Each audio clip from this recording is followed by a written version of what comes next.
students, welcome back to my class. মই Dr. Rajib Borah আৰু আজি আমি প্ৰটিনৰ বিষয়ে ডিসকাস কৰিবলৈ গৈ আছো।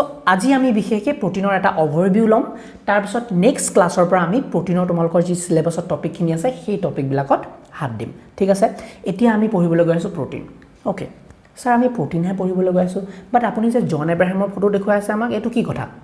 অফ কোৰ্স জন এব্ৰাহামৰ ফটোখন দেখুৱা এটা ইম্পৰ্টেন্ট কাৰণ আছে। কি কাৰণ আছে? চোৱা। জন এব্ৰাহামৰ যোনটো তোমালোকে ফিগাৰ দেখিছা, জন এব্ৰাহামৰ মাসলস খিনি দেখিছা মানে 6 প্যাক অ্যাপস, পুৰা বাইসেপস, ট্ৰাইসেপস মানে এইবিলাক যে দেখিছা, এইবিলাক একচুয়ালি কিহেৰে বনিছে? এইবিলাক বনিছে প্ৰটিনেৰে। এইখিনি একচুয়ালি কি? This R muscle protein. গম পাইছানে? সো প্ৰটিনে আমাৰ বডি বনাওতে বহুত এটা ইম্পৰ্টেন্ট ৰোল প্লে কৰে। আমাৰ বডি যে বনিছে, এই মোৰো বডি মোবাইল ইমান মাসলস নাই জনৰ নিচিনা, বাট এই বডিটো তোমালোকৰ যে বনিছে, এই বডিটো কি? এই বডিৰ ভিতৰত যিমানখিনি মাসলস আছে সেইবিলাক কি? This are actually proteins. তো এই কাৰণে আমি আমাৰ নিজৰ ডায়েটত প্ৰটিন ইনটেক, প্ৰটিন খোৱাটো বহুত ইম্পৰ্টেন্ট। প্ৰটিন আমি কৰ পৰা পাওঁ? অফ কোৰ্স গাখীৰৰ পৰা পাওঁ, দালিৰ পৰা পাওঁ, মিটৰ পৰা পাওঁ, ফিছৰ পৰা পাওঁ, হয়নে? মিল্কৰ পৰা পাওঁ। তো এইবিলাক কি? এইবিলাক হল প্ৰটিনস যোনখিনি আমি খাওঁ, আৰু এই প্ৰটিনসখিনি খোৱাৰ কাৰণে আমাৰ বডি এটা হেলদি মাসল ওয়েট মেইনটেইন হৈ থাকে। সো তোমালোকে চাবা, যোন অকল জনৰ কথাই নহয়, জনৰ উপৰিও যিমানবিলাক বডি বিল্ডাৰ্স আছে তেওঁলোকে এক্সট্ৰাকে প্ৰটিন খায়, হয়নে? তেওঁলোকৰ ডায়েটত যদি কথা পাতা, ডায়েটটো কি হয়? প্ৰটিন ৰিচ ডায়েট হয়। আণ্ডা খায়, হয়নে? আণ্ডা 4-5টা খাব, এগ হোৱাইটখিনি খাব। তো এগ হোৱাইটত যোনটো কুহুমটো নহয়, যোনখিনি বগা অংশখিনি, সেই তাত বগা অংশখিনিত প্ৰটিন থাকে। তো ডায়েটত কি হয়? প্ৰটিন ৰিচ ডায়েট খাব।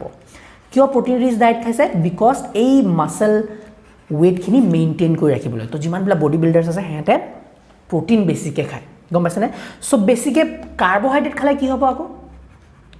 চোৱা, বেছিকৈ যদি তুমি কাৰ্বহাইড্ৰেট খোৱা, ফৰ এক্সাম্পল আমি মেইনলি আমাৰ যোনখিনি অসমৰ মানুহখিনি আছে হেঁতে মেইনলি আমাৰ খাদ্য কি? ভাত, আলু পিটিকা, দালি, এইবিলাক আমি মেইনলি খাওঁ। সো আমাৰ যোনটো খাদ্যৰ ষ্টাইলটো কাৰ্বহাইড্ৰেট ৰিচ হয় বেছিকৈ, নহয় না? কাৰ্বহাইড্ৰেট ৰিচ হলে কি হ'ব? এই এক্সট্ৰা কাৰ্বহাইড্ৰেট যোনখিনি আমি খাম সেইখিনি কি হ'ব? ফেট হিচাপে জমা হ'ব। আমি লাষ্ট ক্লাছত ডিসকাস কৰিছিলোঁ, যেতিয়া লিপিডৰ কথা পঢ়ি আছিলোঁ, ফেটছৰ কথা পঢ়ি আছিলোঁ, তেতিয়া আমি জানো যে যদি তোমালোকে এক্সট্ৰা কাৰ্বহাইড্ৰেট লোৱা, এক্সট্ৰা গ্লুক'জ লোৱা, মানে গ্লুক'জ মানে কি? এটা কাৰ্বহাইড্ৰেট, হয় নে নহয়? সো এই গ্লুক'জ যদি এক্সট্ৰা লোৱা, সেইবিলাক কি হ'ব? Ultimately they will be stored as fat. সেইকাৰণে শকত হৈ যাওঁ আমি। সো কাৰ্বহাইড্ৰেট বেছিকৈ খালে শকত হ'বা, বাট প্ৰটিন বেছিকৈ খালে কি হ'ব? সেই প্ৰটিনছবিলাক যদি তুমি প্ৰপাৰ এক্সাৰচাইজ কৰা, it will be converted to muscle proteins. তো গম পালা? So this is very important. তো প্ৰথম কথা মই ইয়াৰ পৰা এটা ইম্পৰ্টেণ্ট কথা সাব্যস্ত কৰিব বিচাৰিছোঁ যে আমাৰ যোনটো বডি আছে সেই বডিটো মেইনটেইন কৰিবলৈ প্ৰটিন ইম্পৰ্টেণ্ট। প্লান্টৰ ক্ষেত্ৰতো সেইটো ইম্পৰ্টেণ্ট। প্লান্টৰ ক্ষেত্ৰতো ষ্ট্ৰাকচাৰটো মেইনটেইন কৰাত ইম্পৰ্টেণ্ট। প্লাছ প্ৰটিন অকল এনেকুৱাই নহয় যে প্ৰটিনে অকল মাসলছ বিনাকে বনাব। প্ৰটিনৰ বহুত ভেৰাইটি অফ ৰোল থাকে লাইফত। এটা লিভিং অৰ্গেনিজম ভালকৈ জীয়াই থাকিবলৈ প্ৰটিনৰ বহুত বেলেগ বেলেগ এৰিয়াত ৰোল থাকে। ফৰ এক্সাম্পল প্ৰটিনছবিলাক তুমি যদি কথা পাতা, প্ৰটিনছবিলাক বেলেগ একো নহয়, এইবিলাক চব এনজাইমছ। যিমানবিলাক আমাৰ বডিত এনজাইমছ পোৱা যায়, আৰু এনজাইমছবিলাকতো বিৰাটেই ইম্পৰ্টেণ্ট। কিয়? এনজাইমছ নহ'লে একো কেমিকেল ৰিয়েকশ্যনে নহ'ব। আমি যে খাদ্য খাওঁ সেই খাদ্যখিনি মানে ডাইজেষ্টে নহ'ব। সেই খাদ্যখিনি ডাইজেষ্ট হ'বলৈ বেলেগ বেলেগ এনজাইমছে কাম কৰিব লাগিব। সেই খাদ্যৰ পৰা আমাৰ যোনখিনি শক্তি আছে, এনাৰ্জি উলিয়াবলৈ তোমালোকৰ বেলেগ বেলেগ এনজাইমছ লাগিব। মই যে কথা কৈ আছোঁ, এই কথাখিনি ক'বলৈ বেলেগ বেলেগ এনজাইমছে কাম কৰি আছে। মোৰ চুলি গ্ৰ'থৰ কাৰণে বেলেগ বেলেগ এনজাইমছে কাম কৰি আছে। মই দেখিবলৈ বেলেগ বেলেগ এনজাইমছে কাম কৰি আছে। মই যে পেন দি এটা লিখিম, সেইটো বেলেগ এনজাইমছ, বেলেগ কেমিকেল ৰিয়েকশ্যন, ফিজিঅ'লজিকেল ৰিয়েকশ্যনৰ কাৰণে এনজাইমছবিলাক ইম্পৰ্টেণ্ট। চ' এনজাইমবিলাক কি এতিয়া? What are this enzymes? এই এনজাইমছবিলাক বেলেগ একো নহয়, এনজাইমছবিলাকো প্ৰটিনছ। তোমালোকৰ এটা ইম্পৰ্টেণ্ট এটা মহৎ লোকৰ বাণী টাইপৰ কি এটা কৈ দিওঁ শুনা, যে all enzymes are proteins but all proteins are not enzymes. মানে গম পাইছেনে? আমাৰ বডিত যিমানবিলাক এনজাইমছ আছে, প্লান্টৰ বডিত হওক, আমাৰ বডিত হওক, এটা নিগনিৰ বডিত হওক, যিমানবিলাক এনজাইমছ আছে সেইবিলাক একচুৱেলি কি? সেইবিলাক একচুৱেলি প্ৰটিনছ হয়। বাট প্ৰটিনছবিলাক সববিলাক প্ৰটিন এনজাইমছ আকো নহয় মানে প্ৰটিনছৰ বেলেগ বেলেগ ভাগো আছে এনজাইমৰ বাহিৰেও এটাটো মাসল প্ৰটিন গম পালা এটা এনজাইমৰ কথা গম পালা প্লাস বেলেগ বেলেগ প্ৰটিনছ বিলাক ৰিসেপ্টৰছ হিচাপে কাম কৰে ৰিসেপ্টৰছ মানে কি সিগন্যালিং মলিকুল proteins বিলাক বেলেগ বেলেগ ধৰণে সিগন্যাল পঠাব পাৰে এটা সেলৰ লগত আনটো সেলত কমিউনিকেট কৰিবলৈ হয়নে this R again proteins plus proteins যদি কথা পাতা proteins বিলাক লিপিডৰ লগত লাগি থাকিব তেতিয়া লাইপোপ্ৰোটিন হ'ব তো লাইপোপ্ৰোটিনৰ বেলেগ বেলেগ ফাংশনছ আছে proteins বিলাক তোমালোকৰ কি হ'ব proteins বিলাক তোমালোকৰ কাৰ্বোহাইড্ৰেটৰ লগত লাগি থাকিব পাৰে সো কাৰ্বোহাইড্ৰেটত লাগিলে হেতৰ বেলেগ ফাংশন হৈ যায় তো proteins আমাৰ বডিত হওক বা প্লান্টছৰ বডিত হওক বহুত এটা ডাইভাৰ্স ৰোল মেইনটেইন কৰি ৰাখে সো জিআই থাকিবলৈ ভালকে প্ৰটিনটো বহুত ইম্পৰ্টেন্ট হেতুৱে হল মেইন কথা যদি প্ৰটিনৰ তোমালোকে একচুয়াল অৰ্থটো বুজিবলৈ চেষ্টা কৰা প্ৰটিন মানে ফাৰ্স্ট ইম্পৰ্টেন্স ইয়াৰ ইম্পৰ্টেন্স সবতকে প্ৰথমতে আহে অফ কোৰ্স সব বস্তুৰে আমাৰ বডি ভিতৰত সেলৰ ভিতৰত ইম্পৰ্টেন্স আছে বাট প্ৰটিনছটো বহুত ইম্পৰ্টেন্ট হৈ যায় গমলনে সব ধুনিয়াকে ফাংশনিং কৰি থাকিব এতিয়া কথা হল আমি এতিয়া প্ৰটিনছৰ কি বস্তু পঢ়িব লাগিব তোমালোকৰ সিলেবাস মতে প্ৰথম কথা জানিব লাগিব যে প্ৰটিনছ বিলাক কি হেৰে বনিছে প্ৰটিনছ বিলাক বনিছে এমাইনো এসিডৰে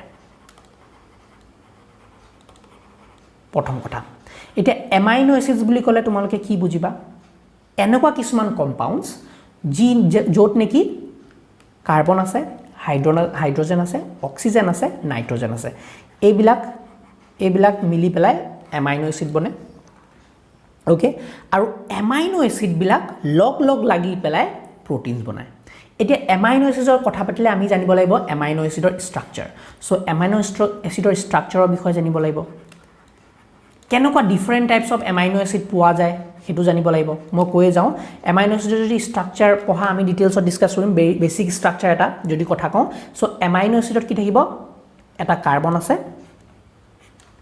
এপিনে এটা এমাইনো গ্ৰুপ থাকিব সোৱা শব্দটোতে অৰ্থটো লুকাই আছে এমাইনো এসিড এটা এমাইনো গ্ৰুপ থাকিব এমাইনো গ্ৰুপ এটো NH2 বা NH3 পজিটিভ বুলি কোৱা পাও আমি তো এটো এটা এমাইনো গ্ৰুপ আৰু এসিড মানে কি কাৰ্বক্সিলিক এসিড থাকিব সো কাৰ্বক্সিলিক COOH এটো এটা কি এসিড সো এমাইনো গ্ৰুপ এটা আছে কাৰ্বক্সিলিক এসিড আছে কাৰ্বক্সিলিক এসিড গ্ৰুপ আছে ওপৰত হাইড্ৰোজেন থাকিব আৰু এটা R গ্ৰুপ থাকিব ওকে এই R গ্ৰুপটো বহুত ইম্পৰ্টেন্ট বিকজ R গ্ৰুপটো বেলেগ হৈ থাকিব পাৰে বেলেগ এমাইনো এসিডত R মানে কি এটো এটা অ্যালকিল গ্ৰুপ হয় না সো এই R গ্ৰুপটো এটো হল basic structure of amino acid okay এনেকুৱা এমাইনো এসিড বিলাক বেলেগ ধৰণৰ এমাইনো এসিড লগ লাগি পেলাই গুটেই প্ৰটিনছ বিলাক বনায় আমাৰ দেহত যিমান বিলাক এটা প্ৰটিনছ আছে সব বিলাক এমাইনো এসিড লগ লাগিয়ে বনা ঠিক আছে বাট এই এমাইনো এসিড আকো আমাৰ বহুত বেলেগ টাইপৰ এমাইনো এসিড আছে আমাৰ যদি আমি বায়োলজিক্যালৰ কথা পাতো আমাৰ মানে লাইফৰ কথা পাতো লাইফ আমাৰ যিমান বিলাক লিভিং অৰ্গানিজম আছে তাৰ কথা পাতো আমি মেইনলি 20 এমাইনো এসিডৰ কথা পাতো 20টা এমাইনো এসিডৰ কথা পাতিম যি নেকি বেলেগ 20টা এমাইনো এসিড মিলিবা বেলেগ ধৰণৰ প্ৰটিনছ বনায় বাট একচুয়ালি আমাৰ এতিয়ালৈকে সাইন্টিষ্ট বিলাকে কিমান ধৰণৰ এমাইনো এসিড ডিসকভাৰ কৰিছে there are hundreds of amino acid 300 বা 400 ভিতৰত এমাইনো এসিড এতিয়ালৈকে বেলেগ ডিসকভাৰ হৈছে 300 to 400 এমাইনো এসিড পোৱা যায় বেলেগ টাইপৰ বাট আমাৰ হিউম্যান বডিত বা প্লান্টৰ বডিত হক লিভিং বডিত 20 amino acids are very important এই 20 এমাইনো এসিডক আমি স্ট্যান্ডাৰ্ড এমাইনো এসিড বুলি কওঁ স্ট্যান্ডাৰ্ড এমাইনো এসিডস আকৌ এই স্ট্যান্ডাৰ্ড এমাইনো এসিডক আমি বেলেগ ধৰণে ক্লাসিফাই কৰিব পাৰো হেতু আমি ডিসকাস কৰিম লাহেকে সো এই 20 ডিফাৰেন্ট এমাইনো এসিডৰ আমি স্ট্ৰাকচাৰ বিলাক জানিব লাগিব আৰু স্ট্ৰাকচাৰ বিলাক কেনেকৈ চেঞ্জ হয় বিকজ এই R গ্ৰুপটো চেঞ্জ হয় এই R গ্ৰুপটো যদি দেখিছা এই R গ্ৰুপটো চেঞ্জ হ'ব ফৰ এক্সাম্পল R গ্ৰুপটো যদি H হয় তেতিয়া গ্লাইসিন হ'ব R গ্ৰুপটো যদি CH3 এটা লাগি থাকে তেতিয়া এলানিন হ'ব ওকে এতিয়া নেক্সট কথা হল আমি জানিব লাগিব যে এই যে আমি এমাইনো এসিড পাই আছো বেলেগ ধৰণৰ based on the R group বেলেগ R গ্ৰুপৰ কাৰণে আমি যে বেলেগ ধৰণৰ এমাইনো এসিড পাম এই এমাইনো এসিড বিলাক এটা এমাইনো এসিডৰ লগত আনটো এমাইনো এসিড লগ লাগি থাকিব লাগিব নহয় so for example this is an amino acid এই এমাইনো এসিডৰ লগত আনটো এমাইনো এসিড লগ লাগি থাকিব আৰু এটা এমাইনো এসিড লগ লাগি থাকিব কিহেদি লগ লাগি থাকিব কিবা এটা বন্ড থাকিব লাগিব এই বন্ডটোক আমি কওঁ পেপটাইড বন্ড আৰু এনেকুৱা বহুত ধৰণৰ পেপটাইড বন্ড লগ লাগি পেলাই কি হয় প্ৰটিন এটা বনায় সেই কাৰণে প্ৰটিনৰ চেইন ডালক আমি কি বুলি কওঁ পলিপেপটাইড বুলিও কওঁ পলিপেপটাইড বুলিও কওঁ কনসেপ্টটো বুজি পাইছানে সো পলিপেপটাইড বুলি ক'লে তোমালোকে কি বুজিবা এডাল ডাঙৰ প্ৰটিন লম্বা প্ৰটিন চেইনৰ কথা পাতি আছে বা এমাইনো এসিড চেইনৰ কথা পাতি আছে সো এইখিনি যদি মই থুলমুলকে কনসেপচুয়ালাইজ কৰিব বিচাৰো একে লাইনত আমাৰ কথা হল যে প্ৰটিনছ বিলাক কি বুলি ক'লে কি হ'ব proteins R polymers of amino acid a মানে amino acid গম পাইছানে তে প্ৰটিনৰ মনোমাৰটো কি হ'ব সিঙ্গল ইউনিটটো কি হ'ব অফ কোৰ্স amino acid হ'ব আৰু এই সিঙ্গল ইউনিট বিলাক কেনেকৈ লগ লাগি থাকে এটা লগত আনটো পেপটাইড বন্ডেৰে লগ লাগি থাকে পেপটাইড বন্ডেৰে লগ লাগি থাকে আমি পেপটাইড বন্ডটো ডিটেইলছত পঢ়িম একো টেনশন নাই ওকে এতিয়া এটো বুজিলা এতিয়া চোৱা এই প্ৰটিনছ বিলাক যে আছে মই অলপ মুছি লৈছো তেতিয়া আৰু দুটামান কনসেপ্ট মই একেলগে বুজাই দিব পাৰো এই প্ৰটিনছ বিলাক যে আছে ফৰ এক্সাম্পল এমাইনো এসিড এটো এটা এমাইনো এসিড এটো এটা এমাইনো এসিড এটো এটা এমাইনো এসিড এইবিলাক এমাইনো এসিড লম্বা লম্বা চেইন হ'ব পাৰে এটো একদম এনেকুৱা নহয় যে 10টা এমাইনো এসিড লগ লাগি আছে নহয় there will be like 100,000s of different amino acid linked together through এটো বন্ডটো কি মই মাজত বন্ড কিটা আকি আছে এটো কি these are peptide bonds through peptide bonds okay fine ado যোনটো এটা লিনিয়াৰ চেইন এই লিনিয়াৰ চেইনটো আমাৰ কওঁ প্ৰাইমেৰী স্ট্ৰাকচাৰ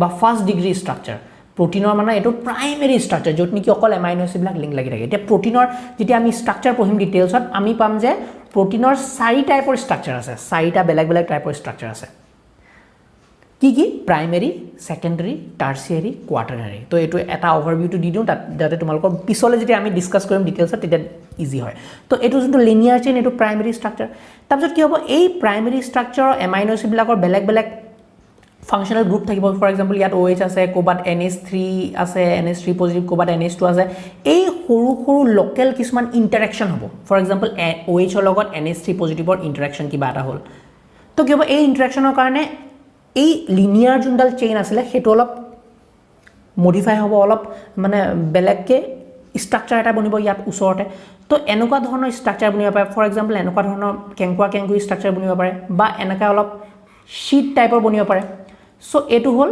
সেকেন্ডাৰী স্ট্ৰাকচাৰ আমি ডিটেইলছত পঢ়িম একো টেনশন নলবা তো সেকেন্ডাৰী স্ট্ৰাকচাৰ এটা প্ৰটিনৰে সেকেন্ডাৰী স্ট্ৰাকচাৰ হ'ব পাৰে সো এই এনেকুৱা স্প্ৰিং টাইপৰ যোনবিলাক হেবিলাক হ'ল আলফা হেলিক্স যোনবিলাক এনেকুৱা প্লেন টাইপৰ হয় প্লেন টাইপৰ কওঁ আমি বিটা প্লিটেড শীটস